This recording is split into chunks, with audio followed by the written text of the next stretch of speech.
These great people have joined us. Please, you can take your seats. These great people have joined us because Kenya is a country of great opportunity, especially in the tech space. And we deliberately chose that this Jamhuri is going to be about innovation and is going to be about technology. And we did so deliberately for various reasons, which I will elaborate. First, when we went round, the people of Kenya told us that they want technology to drive our economy. And that is why we have decided that we are going to have a 100,000 kilometer super highway that is going to be built to enable internet access our homes, our cities, our towns, and every part of the Republic of Kenya, because that is how we are going to be delivering government services going into the future. Let me also announce that this is a technology and innovation Jamhuri, because we intend to transfer 85% of the remaining government services to the digital space, so that every Kenyan, wherever they are, they do not have to get into any bus to go to get government services or queue in any line to access government services. It will now be possible in 6 months, when we finish the digitization of 5,000 government services, it will be possible for Kenyans to access government services from their comfort of their homes and the workplace using the internet, because government services will be available on that platform. Let me also say that we intend to deliver our subsidy program on fertilizer, on e-voucher, that is going to be available to 1.3 million farmers. And I want to encourage our farming community to register themselves, because going forward, our fertilizer subsidy program is going to be dispensed on the internet, on e-voucher, so that we can eliminate brokers and eliminate cartels and ensure that targeted farmers have access to fertilizer. We have also had a conversation of our lifetime, and we have a target of 1 million jobs from our technology space.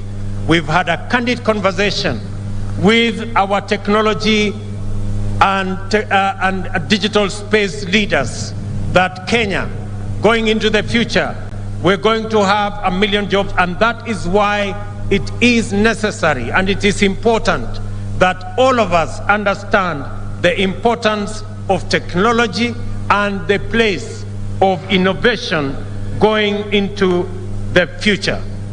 Let me also say, as we deliver our universal health coverage, our tech community is going to be the space for e-health, and therefore our universal health coverage is going to be provided on a digital backbone and ensure that all health records are made portable, courtesy of technology, because that is the intention of our administration going into the future. And let me say that if there was any doubt in anybody's mind about the power of technology, just look at what has happened to the Hustler Fund. In a record 12 days, today, the Hustler Fund has 15.4 million subscribers. In just 12 days, the Hustler Fund has lent 7.54 billion Kenya shillings to approximately to the 7.4 to the 15 million Kenyans that are on that space. And let me also say that the Hustler Fund has accumulated savings of close to 400 million shillings in just 12 days, well on track to 1 billion shillings in the next few days. It confirms the power of technology. Without committees, without secretariat, that is what the Hustler Fund has achieved. And the good news, and I want to thank the millions of Kenyans who have borrowed on this platform, that today 1.2 billion shillings has already been repaid by Kenyans who borrowed on this platform. And it is clear that two things have come around because of what you have seen on the Hustler Fund. Number one, it has provided a platform for millions of Kenyans who have been looking for an opportunity to save. And number two, the Kenyans borrowing on this platform, they have not been derailed by the rhetoric of those who are against the Hustler Fund. Let me say for the record and ask fellow leaders, my good friends, you are borrowing your mortgage at 3%. You have the capacity to borrow from your bank at 14%. Why do you want to derail the hustlers who today are suffering from shylocks and from predatory lenders, and they are being charged 360%? And you're telling them not to pay money given to them at 8% so that they can go back and pay at 360%. Be humane, be kind, please allow the people borrowing on the Hustler Fund to also enjoy low interest rates the way you and your families are enjoying. Do not derail those Kenyans who have suffered for long from now accessing money on a digital platform that is of interest, that is reasonable. And as we enter the 6th decade of our independence, we can proudly cite many achievements and impressive progress made through our own consistent efforts as evidence that our freedom struggle was neither an empty political adventure nor a reactionary born of idle resentment. We gather as a nation to commune with our forefathers who were long-suffering innocent victims of imperial plunder and colonial oppression, yet also heroic defenders of our inalienable sovereignty and valiant fighters of our freedom. On Jamhuri Day, we celebrate the moment when Kenya proclaimed itself a free democratic republic. It is also a time to reflect deeply on the founding aspirations of our nation. And I want to say, while I move along with you, that in the early moments of this administration, we engaged to ensure that the challenges that millions of Kenyans told us in this campaign, we began the journey to address those challenges. One of the biggest and notorious challenge is the challenge of high cost of living. And it is imperative that we have a clear plan. And I want to tell the people of Kenya, this high cost of living, we are tackling it in 3 phases. Number one, our first agenda when we came into office is to ensure that we encourage farmers to access affordable fertilizer. And that is why we reduced fertilizer from 7,000 shillings to 3,500 so that we can enable our farmers to be able to enhance their productivity in our journey towards making food affordable in our republic. Our second agenda, and I have said this, is that we are going to import 10 million bags of different assorted types of food, including maize, so that we can close the gap temporarily because of the harvest that was limited in this year's agricultural season, occasioned by climate change and failure of rain. And thirdly, we are now in the process of working with the private sector to ensure that we import 300,000 metric tons of fertilizer for the planting season that is going to come from January going into April. Already 2 million bags have arrived in the country and 4 million bags are on the way, and I want to assure our farmers that we are going to stand with them to make sure that government provides adequate seed and adequate subsidized fertilizer to make sure that our productivity is enhanced so that we can produce enough food and reduce the challenges of the high cost of living in our republic.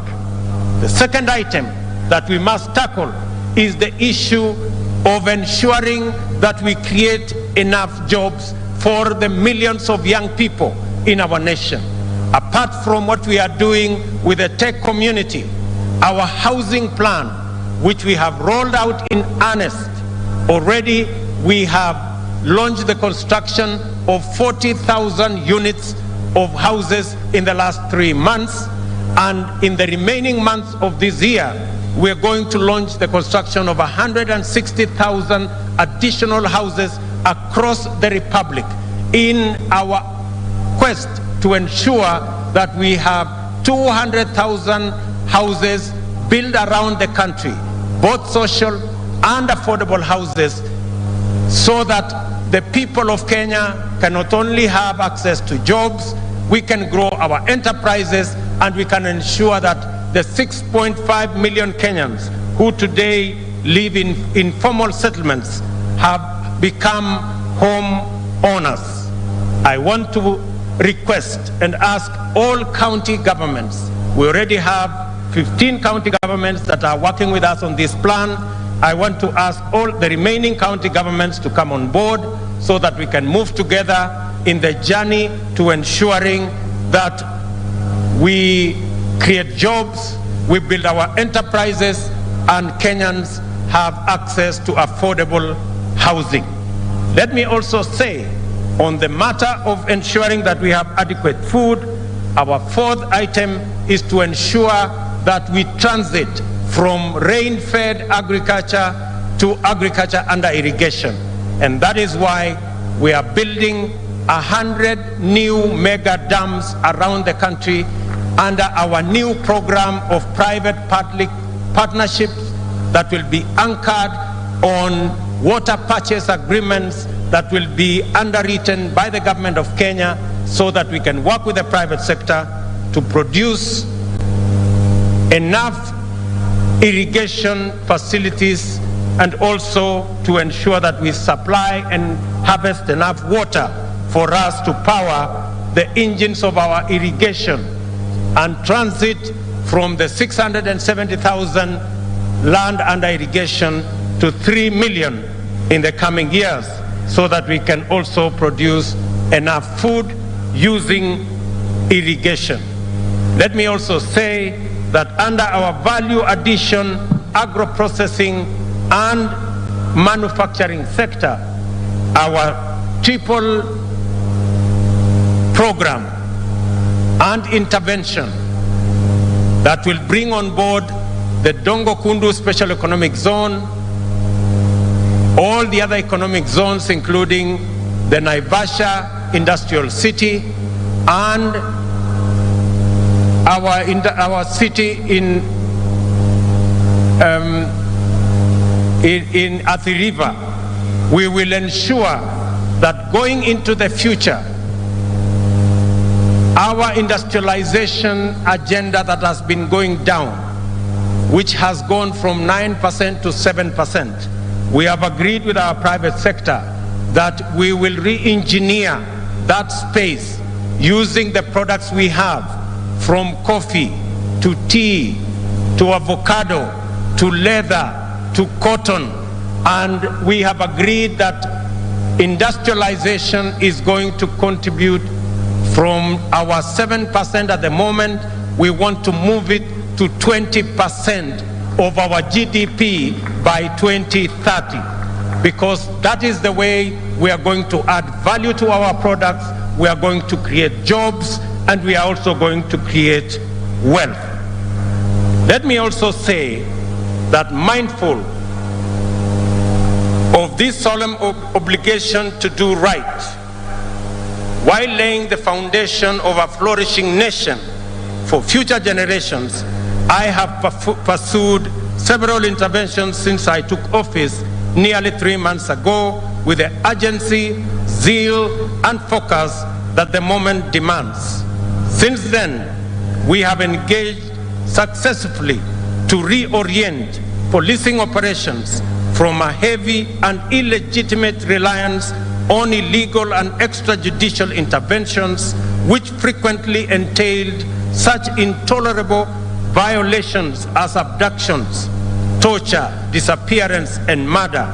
There is now consensus that a new policing paradigm is at hand, and it is possible to achieve a high level of security for our citizens and also observe their rights and freedoms to the greatest extent.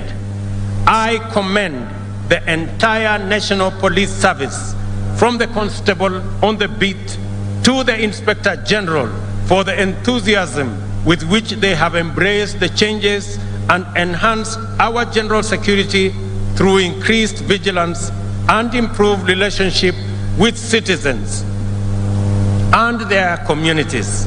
Before the end of the year, I will be appointing a task force to review the terms of service of our Kenya Police Service. It is instructive to note that the people of Kenya talk to us about predatory lending.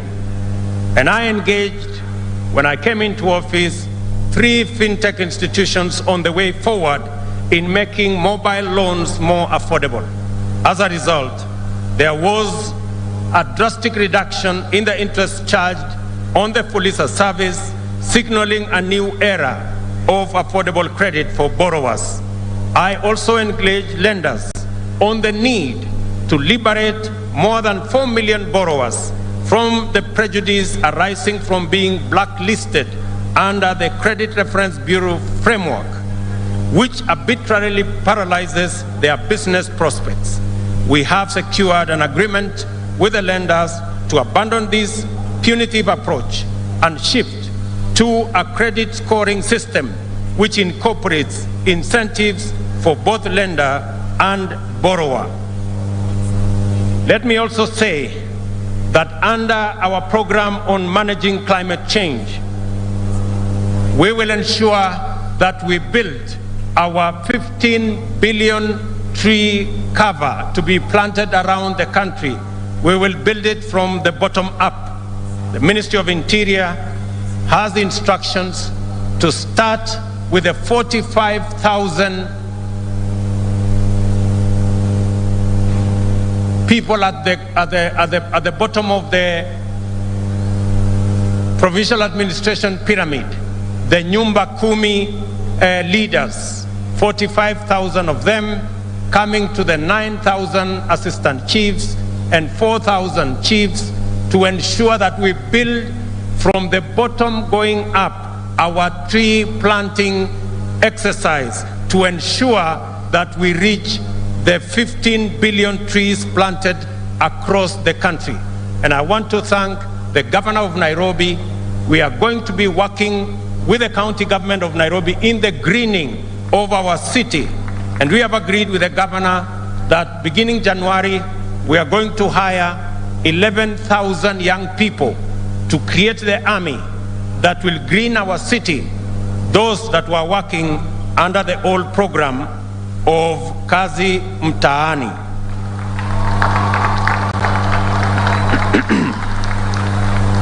I want to ask other governors in other parts of Kenya to join us in this exercise of tree planting, because it is an exercise of our moment to manage the effects of climate change.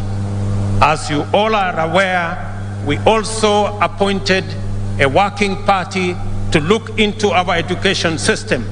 I want to say the preliminary report from the Presidential Working Party on Education Reform has been brought to the government, and indeed that our junior secondary schools will now be domiciled in our primary schools to ensure that we save parents the huge costs of taking their children to schools far away from their homes.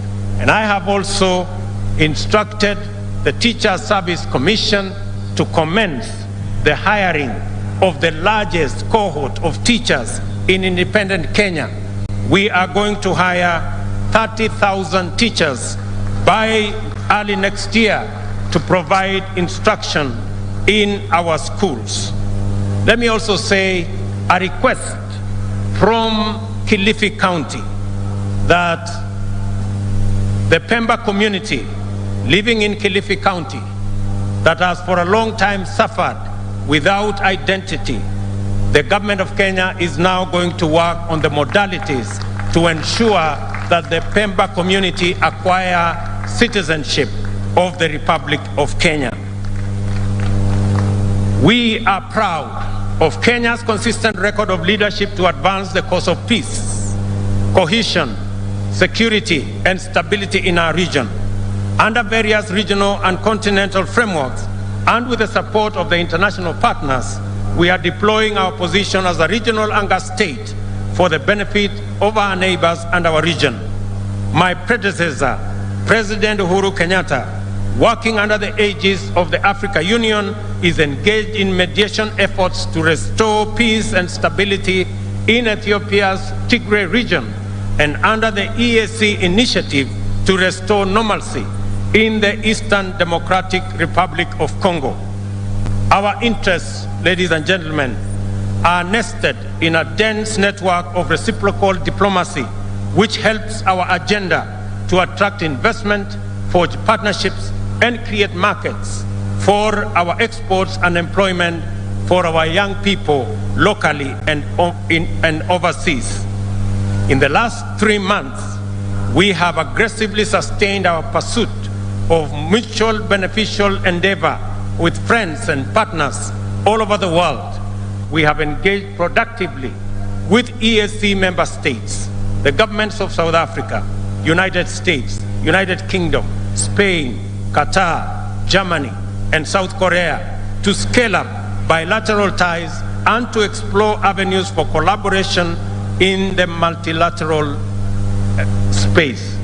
We have forged agreements on mobilizing investments and financing in a wide variety of sectors, and we will continue to engage the international community as we implement. Ladies and gentlemen, it is time to innovate our way into the future. It is for this reason that with this Jamhuri, we as a nation are staking our claim by rallying Kenyans to begin the work of designing a world much richer, much safer, and freer than the one we have known.